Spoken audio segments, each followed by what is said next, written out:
앞으로 두 개의 큰 흐름이 이 세상에 이어질 텐데 이 두 흐름이 서로 교차하면서 큰 시장을 형성한다는 것입니다. 그게 데모테크인 것입니다. 고령화라는 큰 흐름이 형성되는 가운데 중국이 이거를 어마어마하게 지금 추진을 하고 있거든요. 나도 데모테크에 올라타고 싶다. 그럼 투자자의 관점에서 데모테크를 말씀해 주세요.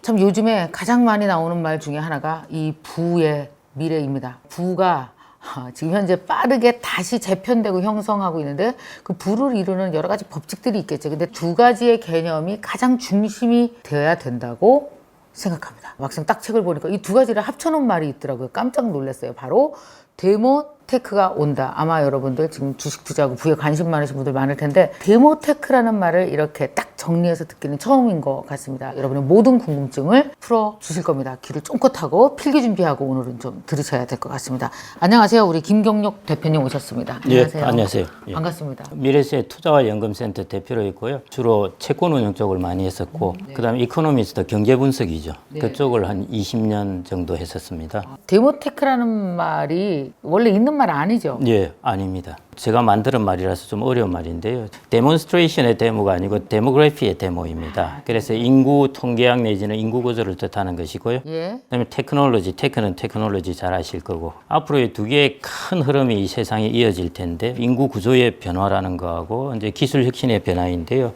이 두 흐름이 서로 교차하면서 큰 시장을 형성한다는 것입니다. 그게 이제 제가 데모테크에서 좀 말씀드리고 싶은 바이고요. 그다음에 이제 에이지 테크라든지 제론 테크라는 이야기들은 많이 하고 있습니다. 공식적으로 쓰이고 있죠. 그게 이제 고령자들에게 포커스된 상품 이런 것들을 이야기하는데요. 데모테크라는 것은 그런 상품보다는 트렌드를 이야기하는 것입니다. 데모그래피라는 트렌드와 테크놀로지의 트렌드 이 트렌드가 만들어낼 시장의 흐름 그래서 제목을 데모테크라고 부득이 새로 만들게 되었습니다. 기술의 혁신과 인구의 흐름 이 두 가지가 만나는 지점에 부가 이루어지는 법칙과 그 미래가 바뀐다는 건데 인구 그리고 기술 이 두 가지를 먼저 좀 분류해서 말씀을 해주시면 인구 먼저 좀 어떤 변화가 오기 때문에 우리가 이걸 주목해서 봐야 되는 건지. 인구 구조의 변화라고 보시면 될 텐데요. 뭐 인구가 감소한다 이런 거는 아직은 안 맞는 것이고 인구는 증가하게 되니까요. 그 부분이 아니라 연령별 구조에서 이제 고령자의 숫자가 많이 증가합니다. 네. 우리나라가 향후 30년 동안에 65세 이상 인구가 한 1,000만 명이 이제 증가하게 되는데요.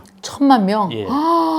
한 인구의 6분의 1 뭐 이렇게 되네요. 예. 건강보험 통계 자료를 보면은 65세 이상의 사람들이 사용하는 의료비가 그 미만 사람들의 사용하는 의료비의 한 2.7배가 된다고 그러거든요. 그래서 이제 예를 들어 그 바이오 시장이라든지 이제 헬스케어 시장이라든지 이런 시장이 아주 커질 수밖에 없는 것이죠. 유전체 검사 같은 경우에는 유전체를 검사한다는 비용이 아주 싸게 되니까 고령자들이 여기에 대한 수요가 많이 생겨나거든요. 혹시 대표님 유전자 검사 한번 해보셨습니까? 누가 하자 그랬는데 안 했는데 할까요? 한번 해보십시오. 해보셨어요? 예, 저는 해봤고요. 하면 제가 하니까 동료가 또 했었는데요. 그래도 꽤 생각보다는 비슷합니다. 뭐가 나와요? 검사 결과를 통해서? 저 같은 경우는 암인자가 꽤 나왔었습니다. 저는 그래서 누구나 이렇게 이런 인자가 많이 나오는 줄 알았어요. 근데 동료는 보니까 중성지방이나 이런 쪽을 조심하라 그러고 암인자는 하나도 안 나왔다 그러더라고요. 그러니까 그게 이제 현재 있지 않은 증상에 대해서 얘기하는 거예요. 미리. 예, 어떤 영양소가 부족하기 쉬운 체질이다. 예, 그렇기 때문에 이런 영양소를 집중적으로 먹으라는 거죠. 괜히 쓸데없이 비타민 B는 많이 생겨나는 체질인데 계속 비타민 B를 먹을 필요가 없다는 거죠. 야, 이것도 정말 되게 중요한 데모테크 중에 하나네요. 그렇죠. 데모와 테크가 만난 거네요. 맞습니다. 예를 들면 이제 줄기세포 관련된 것인데요. 네. 무릎 관절이 안 좋으셔가지고요. 일본에서 또 이제 줄기세포 치료를 받고 오셨는데 돈이 한 1억 5천 정도 들었다고 그럽니다. 그게 데모테크인 것입니다. 테크놀로지하고 데모그래피에 결합되는 부분. 아니 일본이 무슨 우리나라보다 테크놀로지 부분이 되게 떨어졌다고 하는데 어쩌면 그들은 고령과 테크를 합쳐서 전 세계 문제를 해결하려고 뭐 나설 수도 있겠네. 일본이 그런 목표를 세우고 있고요. 그 타겟이 중국입니다. 고령화라는 큰 흐름이 형성되는 가운데 중국 시장이 어마어마한 시장이 펼쳐질 거라는 것이죠. 증가하는 숫자가 2억 명이 증가하게 되거든요. 30년 동안. 중국 부자가 일본에 가서 1억 5천씩 주고 이 무릎만 어떻게 좀 해봐봐. 그래서 중국의 고령자에 대한 제품을 우리가 팔고 개발하는 것도 앞으로의 큰 시장 중에 하나입니다. 데모테크가 본격적으로 일어나는 시점 언제로 보십니까? 이미 일어나고 있습니다. 대표님 또 메타버스 좋아하시죠? 엄청 좋아합니다. 메타버스가 이제 교육, 의료, 관광 뭐 이런 데 해당되지 않습니까? 게임도 들어가지만요. 자, 한번 보십시오. 교육 중에서 고령자들이 은퇴하고 나서 공부하는 거 되게 좋아합니다. 정말 고령자들이 지식 탐구 욕구가 엄청나요. 그러니까 이게 메타버스를 통해서 비대면으로 이런 식으로 강의하는 시장이 충분히 고령자들이 많이 증가하면 갈 수 있는 거고요. 그다음에 의료 같은 경우 요즘 재활 치료나 이런 것도 이제 가상 공간을 통해서 한다고 그러거든요. 그러니까 몸이 불편한 고령자들은 병원을 못 찾아가면은 집에서 이제 할 수 있지 않습니까? 일본에는 이제 e스포츠라고 고령자들의 e스포츠 대회가 있습니다. 왜 하겠습니까? e스포츠를 고령자들이. 못 움직이니까 앉아서 해야지. 반사신경을 안 죽이려고요. 그걸 감퇴하는 걸 막으려고 하는 겁니다. 치매 같은 거에 좋을까 이 스포츠? 좋죠. 좋고 글리처스라고 영국에 이제 게임 업체가 있는데요. 거기서 개발한 유명한 이제 게임이 Sea Hero Quest라고 일종의 바다를 여행하면서 모험을 하는 게임입니다. 그게 이제 그 글리처스가 알츠하이머 연구소하고 공동으로 개발한 게임이거든요. 그래서 방금 말씀하신 것처럼 치매 방지에 도움이 되는 게임입니다. 디지털 기술 없으면 노인들은 어떻게 했어요? 혼자서 밥도 못 먹고. 그래서 일본에서 나오는 말이 구매 난민이거든요. 나이 들어서 이게 나가서 물건을 못 사오니까 구매라면 나오죠. 네. 70대 이상 중에 구매라면 많아요. 뭐 살 거만 있으면 자꾸 전화를 해. 서울에 있는 딸한테 사서 보내라고. 디지털 라이프를 고령자들이 이제 이런 기술뿐만 아니라 직접 뛰어들어서 익혀야 됩니다. 그 필수입니다, 반드시. 50대, 60대가 이제 고령자로 편입되게 됐거든요. 그렇죠, 우리도. 예, 이 사람들은 이제 좀 더 수준이 높습니다. 그렇죠. 이제 이런 거 까는 거 정도는 하는데요. 이 친구들한테 이제 가르쳐야 될 것은 가상 공간에서의 게임이라든지 가상 공간에서 자기의 삶을 누릴 수 있는 것들, 그다음에 디지털 헬스케어 같은 경우를 어떻게 활용해서 나의 건강에 도움이 되게 할까.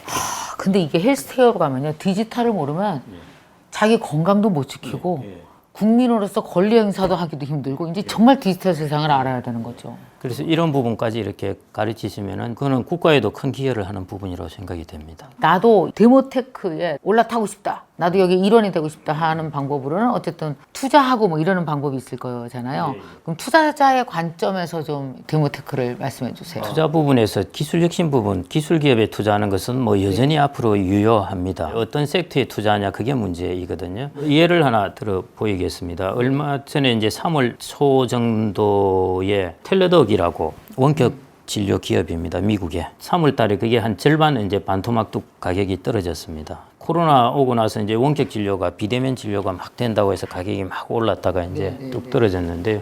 종목의 리스크는 항상 이렇게 있습니다. 근데 이제 이런 생각을 하는 거죠. 원격 진료는 앞으로 추세입니다. 중국이 이거를 어마어마하게 지금 추진을 하고 있거든요. 중국이 고령 사회를 오게 되면은 고령자들한테 이렇게 의사를 다 공급해 줄 수가 없습니다. 그러니까 중국은 저 넓은 땅덩어리에 많이 증가하는 고령자들에게 원격 진료를 통해서 지금 다 해주려고 하고 있거든요. 그 원격 진료 시장이 뭐 그 추세적으로는 커질 수밖에 없습니다. 근데 추세적으로 원격 진료 시장이 커진다는 거는 다 알겠는데 이 중에 어떤 기업이 승자가 될까는 알기가 어렵다는 것입니다. 혁신 기업은 더더욱이 그렇습니다. 그렇기 때문에 투자를 하실 때는 어떤 기술에 해당되는 트렌드를 보셔가지고요. 그 트렌드에 해당되는 패키지를 사시는 게 낫습니다. 그게 이제 ETF라는 건데요. 종목 하나는 그 회사의 흥망성쇠를 내가 다 할 수가 그렇습니다. 없잖아. 예. 그러니까 이게 전체 트렌드로 묶은 ETF에 투자를 해라. 네네네. 그게 이제 첫 번째 하나의 방법이고요. 예, 그렇다면은 이제 우리가 뭐 배터리도 있고 전기차도 있고 그런 면에서 본다면은 바이오와 디지털 헬스케어는 뭐 여전히 가는 곳이라고 보시면 될 것 같습니다. 예. 그다음에 뭐 메타버스도 상당히 가능성이 아주 큰 영역입니다. 또 어떤 시장이 있을까요? 그다음에 이제 전기차 시장 괜찮죠. 왜냐하면 그 환경에 관련된 것이니까요. 그렇죠. 예. 근데 전기차 시장이 좀 더 안정적일까? 배터리 시장이 안정적일까? 어떤 시장이 안정적일 것 같습니까? 배터리죠. 그렇죠. 그래서 이제 또 하나의 측면을 바라보는 것은요. 1849년에 샌프란시스코에 금강이 발견돼서 금을 캐러 막 갔을 때 서구 영화에 많이 나오지 않습니까? 예, 그때 이제 안정적으로 돈을 번 사람은 이제 숙박업소, 그 다음에 청바지 만드는 곳, 곡괭이 파는 곳, 이런 곳이었고요. 금을 캐러 간 사람은 노다지를 캔 사람도 있지만은 쫄딱 망한 사람도 있고, 그와 똑같은 거죠. 그죠? 전기차 업체들은 지네들끼리 경쟁을 해서 어떤 놈은 망하고 어떤 놈은 흥하지만은 망한 놈이나 흥한 놈이나 똑같이 배터리는 사야 해야 되거든요. 그렇죠. 그래서 이제 그런 쪽에 부품을 공급하는 거. 가장 근저에 있는 것을 찾는 것이죠. 그러니까 모든 곳에 다 공급을 해주는 업체. 배터리 같은 경우는 뭐 장기적으로 자녀들한테 이런 게 좋은 것이죠. 꾸준하게 길게 계속 증가할 수밖에 없으니까. 10년, 20년 지나가면 더 배터리를 쓰게 될까? 여기다 저장해야 되잖아요. 지금 그 전기 자동차 배터리뿐만 아니라 모빌리티는 다 배터리를 씁니다. 예. 지금 이제 미국이나 이런 데 에어택시 같은 경우를 만들지 않습니까? 그거 다 배터리로 하게 되거든요. 무기에서 레이저 무기도 배터리를 씁니다. 글로벌 배터리를 사십시오. 하여튼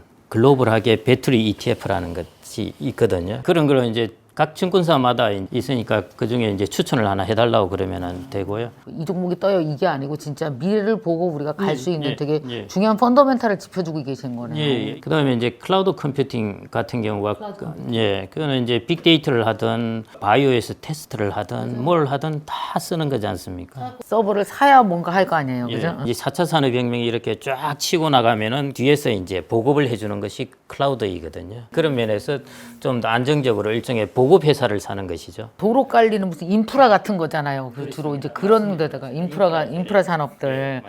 그다음에 이제 보안 같은 경우도 이제 괜찮죠. 디지털이 진행되면 될수록 이제 시큐리티 부분이 문제가 될 수밖에 없으니까요. 예, 그래서 블록체인도 일종의 보안 중에 하나이거든요. 블록체인 기술 같은 경우는 쓰이고는 있습니다. 아직 보편화는 안 될 부분이지, 예, 뭐 저작권이라든지 이런 데서도 쓰이고 있고요. 가상화폐 기술은 나중에 가상 공간에서 메타버스 공간에서 많이 쓰일 겁니다. 그거는 금방 이제 발전할 것 같고요.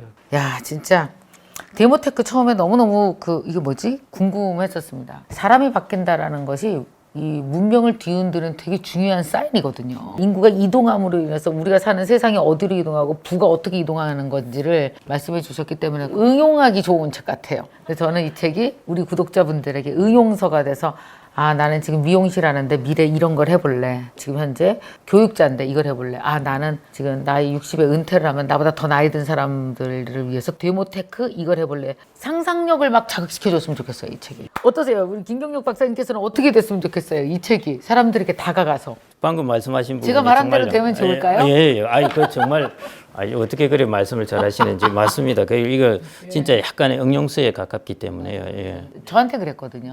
되게 좋은 책은 가까운 미래에 일어날 나의 미래를 자극하는 게 좋은 책이라고 생각해요. 이 책에 이렇게 써 있습니다. 식어가는 대한민국, 늙어가는 세계, 그곳의 내일의 금맥이 숨겨져 있다라고 말씀하셨습니다. 이 책은요. 현재를 살아가면서 변화에 대해서 두려워하지 않고 무엇을 해보고 싶으신 분들이 반드시 알아야 할 두 가지 키워드입니다. 하나는 인구구조, 또 하나는 기술 혁신. 그 두 가지를 합친 데모테크가 여러분의 투자와 부자로 만들어주는 것과 여러분의 미래에 엄청난 상상력이 될 것이라고 생각합니다.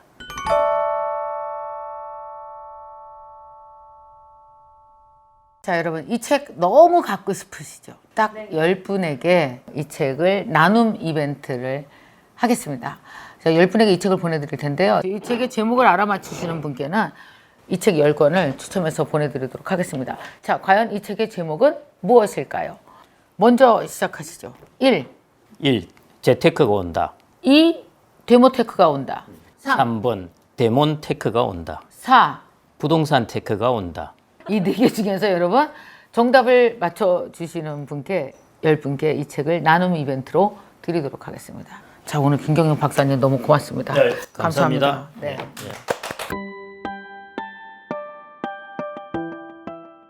오늘의 북요약본을 받고 싶으시다면 이곳을 클릭하세요.